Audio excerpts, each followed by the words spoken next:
அன்பர்கள் அனைவருக்கும் வணக்கம். சென்னை மாநகரம் சிங்கார சென்னையாக இருக்க வேண்டிய நகரம் வெள்ள காலங்களில் மிகவும் கொடுமையான நகரமாக திகழ்ந்து கொண்டிருக்கிறது எல்லாருக்கும் தெரிந்த ஒன்றே. இதற்கு என்ன காரணம்? யாரையாவது ஒருவரை மட்டும் குறிப்பிட்டு சொல்ல முடியாது, பல பேர் காரணம். முக்கியமாக வெள்ளத்தை கட்டுப்படுத்துவது நீர்வள ஆதாரத்துறை, அவங்களுடைய பொறுப்பு தான் ஃபர்ஸ்ட்.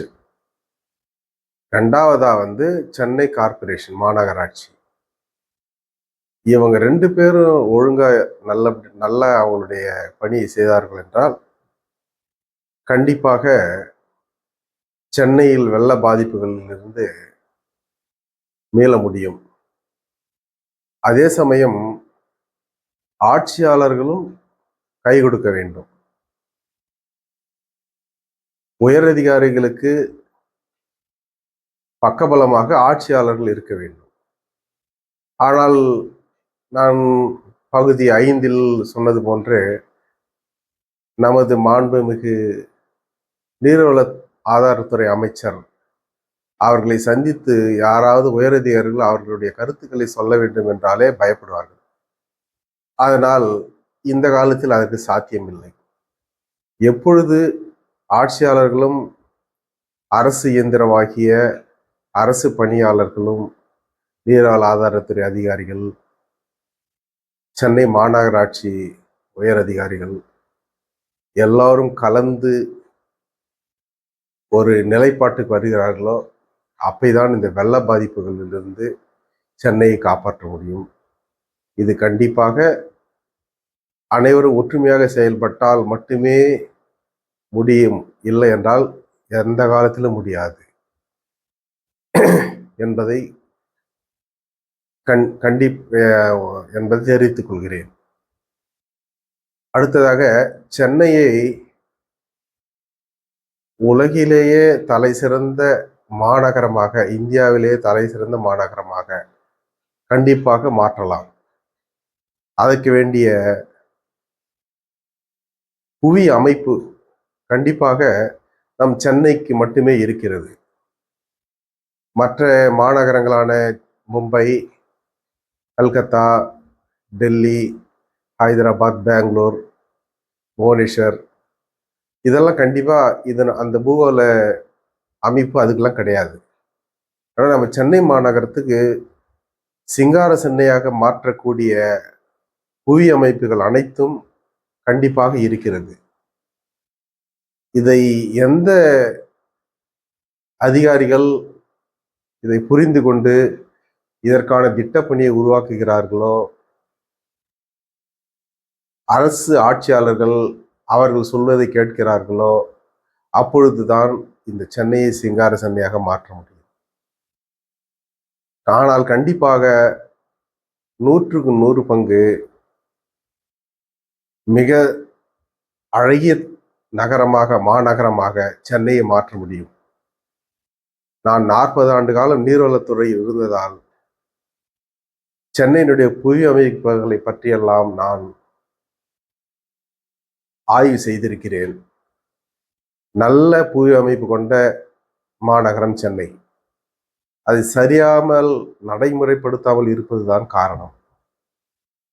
இதற்கு வேண்டிய திட்டங்கள் நிறைய கண்டிப்பாக இருக்கின்றன.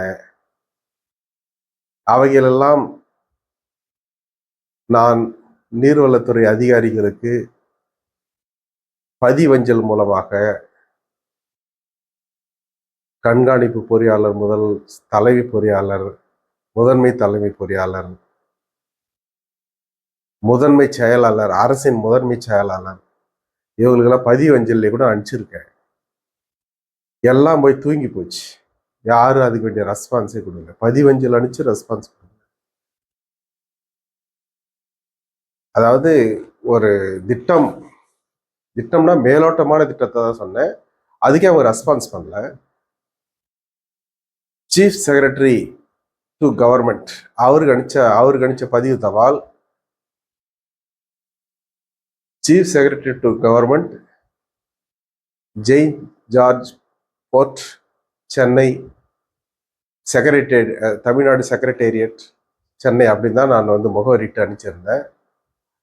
அதுக்கே வந்து அட்ரஸ் நாட் ட்ரேசபிள் அப்படின்னு ரிட்டர்ன் ஆகி வருது. எங்க போய் முட்டிக்கிறது? ஒரு தலைமை பொறியாளர், அரசின் தலைமை செயலாளர் அவருக்கே நான் வந்து புனித ஜார்ஜ் கோட்டை சென்னை தலைமை செயலாளர்னு போட்டு அனுப்புறேன். அதே வந்து அட்ரஸ் நாட் ட்ரேசபிள்னு வருது. அதை கூட வச்சிருக்கிறேன் ஒரு பதிவுக்காக.